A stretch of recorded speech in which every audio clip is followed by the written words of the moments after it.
on the street, News Buster, NGTV, we're asking people, what they see, their perception about the new government. Is it very, very preferable? Let's talk about Tinubu's government and, of course, Buhari's government. Which is better for you? What's your name, sir? My name is Olusegun Shikoya. Okay. To me, I don't really see much difference because Tinubu government is the continuation of Buhari government. And the only thing I see there is that, personal opinion, things are getting worse compared to when Buhari was there. Tinubu's government, I don't know, is getting worse and worse. There's nothing better in it. That's just my opinion. That's your opinion. So, talking about food and everything, if you have a minute with the president, just a minute, what would you say? What's your expression? I would tell him to make the citizen, not the high-class people. Because now in Nigeria, we only have the upper class and the lower class. The lower class, we are all suffering. The upper class, they don't feel what is going on in Nigeria now. So Tinubu should just try to make food and social amenities to be available. Okay, still on the street, say your mind, what's happening in Nigeria. I'm with Molade. Molade, good afternoon. Good afternoon, ma'am. How are you doing today? Okay. How are you doing today? Okay. So you have so much to say. All right, the regime of Tinubu and Buhari, which one favors you most? Okay, if I'm to be very sincere, I'll say Buhari regime is okay. Okay, why would you say that? Because at least the price of things were a bit lesser. And we are hoping, okay, when Tinubu comes, it will be a bit lesser, not knowing that it will be times 10 of it, or more, which is really, really, really annoying. And we're not even expecting it. Okay, so if you have 1 minute with the president of Nigeria, what would you tell him? You also said, please be true to your word, please, and help us reduce the prices. It's really, really affecting a lot of people. To be sincere, please help us. Thank you. I want you to express yourself. How has it affected you personally as a worker? It has really affected me a lot. The price of food, the price of transportation, everything. Data is even expensive. You load data now before you know it's finished. Everything is really confusing. Please help us to make a change. Thank you very much. Thank you, ma'am. Kí lẹ rí sí ìjọba Tinubu àti Buhari, kí ni ìyàtọ̀ tó wà ńbẹ̀? Ìyàtọ̀ tó wà ńbẹ̀ ibi ń pa wá gan. Gbogbo nǹkan ti wọ́n. Wọ́n dẹ̀ sọ fún wa pé ká ní sùúrù àmọ́jọ́ta tó fẹ́ ní sùúrù dà. Kán ètè bá wa ṣe o. Àjọ ẹ sọ fún bàbá abẹ wọn ni kán ètè bá wa dá wa lónìí lù yìí. Ẹ wo tán ta dìríkà ráìsì nìsín. Dìríkà ráìsì ti lọ bí 15. Àpò ń lọ bí 70,000. Tí ó dẹ̀ rí bẹ́ẹ̀ tẹ́lẹ̀. Kẹjọ kí bàbá bá wa ṣe náà ló já dìgbò fún wọn o. Àwa ló kàn ó yìí ti kàn á báyìí ká ṣe dáadáa ibi ń pa wá gan kán ṣàánú wa kán jọ torí tọlọ́run lọ́nà míì nílùú míì Nàìjíríà yìí náà ni àdẹ̀fẹ́ tí ó bàjẹ́ kó dáa náà everybody wà fún ẹ dákun ẹ bá sọ fún bàbá kan wá ṣèlú ìdáná ibi ń pa wá gan o àti jẹun rárá. nísìnyí tó yẹ pé bẹ́ẹ̀ ṣe wà nísìnyí ẹ wá ní àǹfààní láti gba ìṣẹ́jú kan péré pẹ̀lú Tinubu ọ̀rọ̀ méjì wo lẹ máa sọ fún wọn. ọ̀rọ̀ tí màá sọ fún wọn ní rìn pé ebi ń pa wá lù ní pé kán bá wọ́ àtúnṣe sílùú yìí ebi ń pa wá ebi gidi sámú ẹ jọ ẹ bá bẹ̀ wọ́n ká bá ṣe dáadáa. Okay, still on the street, I'm with Mr. Jeffrey Ekasan. Good afternoon, sir. Fine, I'm fine. How are you doing today? Very good. All right, so how would you compare the regime of Tinubu and Buhari? What's the difference? This current regime is nothing to write home about. It's nothing to write home about, I must confess. They promised us heaven and earth that when they come to government, things is going to improve. But it beat my imagination till now, nothing is going on. House rent is going up, food is going up, and the ordinary man on the street cannot feed. My car is at home, I cannot fuel it. Your car's at home, you can't fuel it. I can't fuel it. I'm walking on the road with bus. I've been jumping from one bus to another since morning. I can't fuel my car, I'm on the street. So I don't see the difference between that regime and this regime. But I hope Tinubu will improve in it because he just began. Right. He has just begun his business, and I know he's going to move forward. But currently, there's nothing to write home about. A bag of rice is 3,000 naira now. So where are we going? Hi guys, on the street with me is Chris. Chris, good afternoon. Yeah, good afternoon. So if you have just 1 minute to spend with your president, what would you tell him? Actually, I would tell him to do well with, because as we see Nigerian now, Nigeria is not really going well. Nigeria is sick, totally sick. So I would tell him to work on Nigerian economic right from the day that the presidents become the president, we look at the policy that the president come out, and it's not really going well with Nigerian.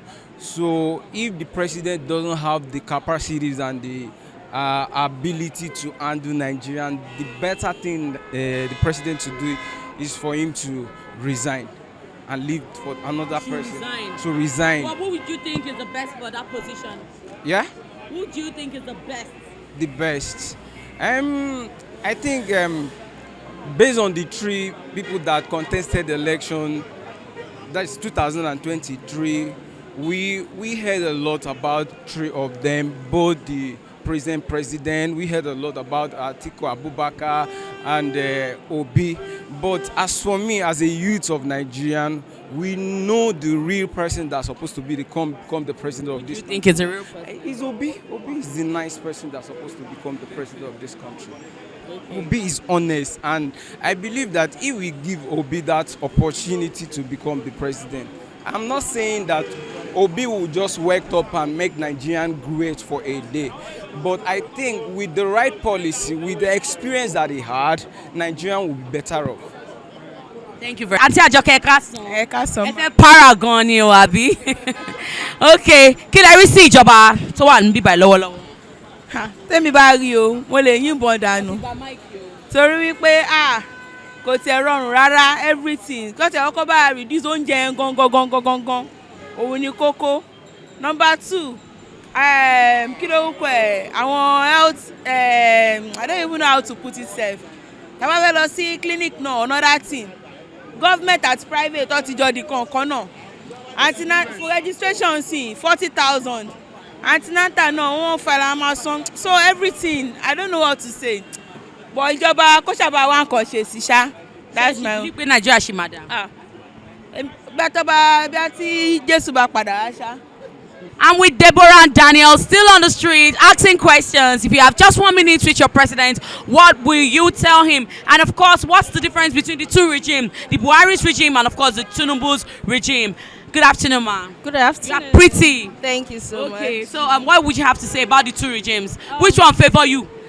Well, I don't think there is much difference, but this one is even more worse because a lot of things, especially the cost of transportation has really gone high. The cost of living has gone high for some people. So it's really not, this one now it cannot be compared to the last one. The last one we're all managing, but this one, it don't pass, be careful. So we are trusting on God, okay? So we hope it will be better. Let's say Tinubu disappear here now. What do you go tell him face to face? Okay, I think I would just talk to him like a father to just please, like a father. To have pity on us, okay, that is children. Because when you are a leader, you also have to think about others. You don't have to think about yourself because a lot of people are going through a lot. So I'll talk to him like a father. Maybe he will listen to me like a child. So that if you have a minute with the president, what would you tell him? I will pray for him. He has already been ordained to be there. That is why he has been duly sworn. Are you speaking as a man of God? No, I'm speaking as a human person. We all need prayer, and we were told to pray without ceasing. Prayer is a request. If you don't pray, no expectation. So we must continue to pray for grace, favor, and mercy. And that is all you need to navigate Nigerians to promised land. Okay. Grace, favor, and mercy. And mercy. Are you thinking about the food? Are you thinking about, house rent? Are you thinking about everything that has to, go up right now? It's not so easy. What would you have to say about that? Well, it's a passive phase. It has come, it will surely go away. Okay. There may be darkness, but light comes in the morning. All right, so if you have the minute to spend with your president, what will you tell him? Okay, first of all, I'll tell him that whatever he's doing, right, he shouldn't do it to affect only the higher class, right? The policies he's making, I believe in them, but there should be palliatives to assist those that are unable to, fend for themselves, right? The standard of living is very low, and yet it's increasing too many things. There should be palliatives for them. Insecurity also. Wow, thank you. this security is alarming. It's increasing too much, right? There should be also provisions for that. And I believe that he has the power to eradicate it, because I believe some time ago, Abacha said something about if there's insurgency for more than 24 hours, then there is more than the government should know about it, right? So they have the power to do it. They should just get it done with, right? So we suffered enough, and it's time. What do you feel? Food-wise, Increment. the increments. Well, I can't put that on him, because I believe he released the ban on importation on some goods, right? So the market price should determine itself. All right, so I'm with Chi Azobia, right? Did I get that? Obiako, and she's a copper, use copper, copper Sean. All right, good afternoon. How are you doing? I'm fine. All right. Are you enjoying this your copper? No, it's actually stressful because the whole stress, the whole everything, especially being a redeployed copper, it's not easy when it comes to doing your documentation and all like that. It's always back and forth. So it's not always suit for people that are being redeployed from other states to Lagos. Okay. All right. So have you been feeding well with the feeding thing, the increment in prices of food? The increment of food has affected a lot of things, most especially when it comes to transport, because most of us are under our parents. So most times we tend to ask our parents for money just for us to be able to do things we need to do, which is not usually comfortable, because at times when we ask our parents for money, they'll be like, are you not owed enough to get your money? But they don't understand that we, our coppers, are not earning as much as we are, and most times the places we are being posted to don't pay. So we have to struggle, and at times we are being posted to a far place, and by the time you calculate the money you spend on transport every day, most people spend like almost 15K in a week. So now calculate it in a month, your 33K for a month has gone. So it's not conducive. How many people have to start at 3K? It's not even enough. It's not even enough for anybody to do anything. Both transport, because a lot of coppers are being posted to a lot of places, most especially schools, whereby they are not being able to be paid their salary. Most times they don't even pay them. They just work throughout the week and they use their testimonials. Sometimes we don't pay. They are not even paid your allowance on time. Most times they are being paid at the beginning of a month, because this January allowance was being paid during the weekend. Wow. So it's affected a lot of us. So you know, it is most especially feeding and transport. No. All right. So